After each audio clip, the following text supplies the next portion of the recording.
غیرت کی سلیب۔ یہ کہانی ہے سندھ دھرتی کی ایک لازوال محبت کی، جو سچائی، قربانی اور بے بسی کی روشن مثال بن گئی۔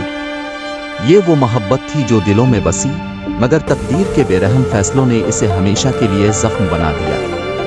یہ داستان صرف دو دلوں کی جدائی نہیں، بلکہ ایک ایسی محبت کی گواہی ہے جو دنیا کے ظالمانہ اصولوں کی صلیب پر لٹکا دی گئی۔ یہ سنیے سارہ کی زبانی، جہاں ہر لفظ درد کی چیخ، ہر جملہ قربانی کی صدا اور ہر لمحہ بربادی کی گواہی دیتا ہے۔ وہ محبت جو سماج کے سنگدل ہاتھوں میں بے بس ہو گئی، مگر پھر بھی امر رہی، جو فنا ہو کر بھی زندہ رہی، اور جو آج بھی سندھ کی ہواؤں میں ایک سسکی کی طرح سنائی دیتی ہے۔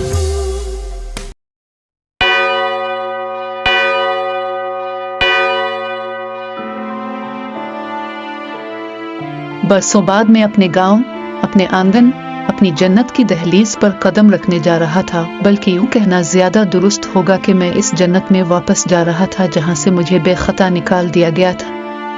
آدم علیہ السلام کو جنت سے نکالا گیا تو وہ کسی خطا کے مرتکب ہوئے تھے، مگر میں نے تو کوئی نافرمانی نہیں کی تھی، پھر کیوں مجھے دربدر کر دیا گیا؟ مجھے بے دردی سے مارا گیا، میرے کپڑے نوچ ڈالے گئے، میری عزت کو سربازار پامال کیا گیا، میرے وجود کو رسوائی کی خاک میں ملا دیا گیا۔ میرے اپنوں نے ہی میرے خلاف فیصلے سنائے، میرے ہی لوگ تماشائی بنے کھڑے رہے۔ میرا نام انور ہے اور میں سندھ کے ایک پسماندہ گاؤں کریم نگر کا رہنے والا تھا۔ یہ وہ بستی تھی جہاں غربت کا راج تھا، روایات آہنی زنجیروں کی مانند سخت تھی، اور عورتوں کی دنیا صرف 4 دیواری تک محدود تھی۔ ہم 8 بہن بھائی تھے اور زندگی مسلسل جدوجہد کا نام تھی۔ کھیتوں میں پسینہ بہا کر زمین سے رزق کشید کرنا ہمارا مقدر تھا۔ محنت ہی ہمارا اثاثہ تھی اور مشقت ہی جینے کی واحد صورت۔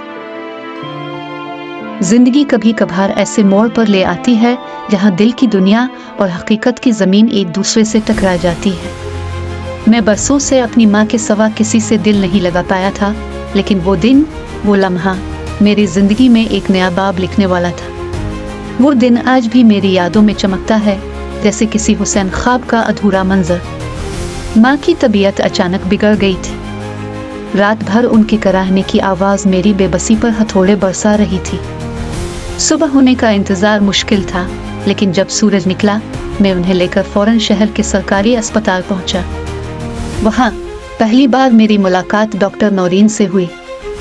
وہ ایک نرم لہجے والی، شفقت سے بھرپور، سراپا مہر و محبت کی تصویر تھی۔ اس کے ہاتھوں میں جیسے شفا تھی، اس کی مسکراہٹ میں جیسے کوئی جادو تھا، اور اس کی آنکھوں میں ایک انکہی کہانی چھپی تھی۔ وہ ماں کے ساتھ اتنی نرمی سے بات کر رہی تھی کہ میں بے اختیار اسے دیکھتا ہی رہ گیا۔ وقت گزرتا گیا، ماں کا علاج مکمل ہونے کو آیا، مگر نہ جانے کیوں میرے دل کے کسی کونے میں یہ خواہش جاگ رہی تھی کہ یہ لمحے کبھی ختم نہ ہو۔ شاید میں جان بوجھ کر رکنا چاہتا تھا، شاید اس کی مسکراہٹ کو کچھ دیر اور دیکھنا چاہتا تھا۔ لیکن ہر کہانی کا ایک اختتام ہوتا ہے۔ علاج مکمل ہوا اور ہم گھر واپسی کے لیے اسپتال کے دروازے تک آ گئے۔ وہ بھی ہمارے ساتھ چلتی رہی، جیسے کچھ کہنا چاہتی ہو مگر کہہ نہ پا رہی ہو۔ جب میں رکشے میں بیٹھنے لگا، اچانک وہ 2 قدم آگے بڑھی۔ اس کے چہرے پر ایک عجیب سی الجھن تھی، جیسے کوئی فیصلہ کرنے کے دہانے پر کھڑی ہو۔ دل تیزی سے دھڑک رہا تھا، آنکھوں میں ایک غیر یقینی سی چمک تھی۔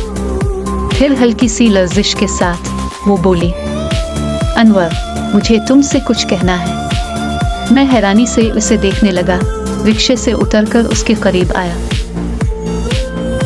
وہ ایک پل کے لیے رکی، نظریں زمین پر جھک گئی، سانسیں بے ترتیب ہونے لگے۔ پھر جیسے اپنے اندر کی تمام ہمت جمع کر کے اس نے میری آنکھوں میں جھانکا اور وہ الفاظ کہہ دیے جنہوں نے میرے وجود میں ہلچل مچا دی، انور، تم مجھے اچھے لگتے ہو۔ مجھے لگا جیسے وقت رک گیا ہو، جیسے ہوا بھی چند لمحوں کے لیے ساکت ہو گئی ہو۔ یہ الفاظ، یہ اعتراف میرے لیے کسی زلزلے سے کم نہیں تھا۔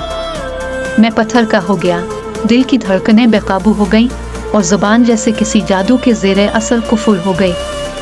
یہ محبت تھی، کوئی سراب۔ وہ میری خاموشی کو تکتی رہی، پھر تھوڑا اور قریب ہو کر آہستہ سے بولی،